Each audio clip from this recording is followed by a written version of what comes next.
¿Sabías que Dios ya te dio el consejo que necesitas hoy? Mira, hermano, sé que a veces sientes que todo va muy lento en tu vida, pero escucha esto.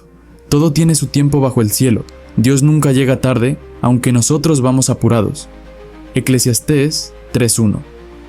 Y si hoy te levantaste con ansiedad o con miedo, necesitas recordar que Él ya te dijo algo poderoso. Esfuérzate y sé valiente, porque yo estaré contigo donde quiera que vayas. ¿No es increíble esa promesa? Josué 1:9. Pero aquí viene lo más importante. Cuando realmente pongas a Dios primero en tu vida, todo lo demás va a encontrar su lugar perfecto. No es magia, es su promesa. Mateo 6:33. Escúchame bien, estos no son solo versículos bonitos para las redes sociales, son promesas que Dios tiene para ti ahora mismo. Así que dime, ¿cuál de estos tres necesitas hoy? Déjamelo en los comentarios.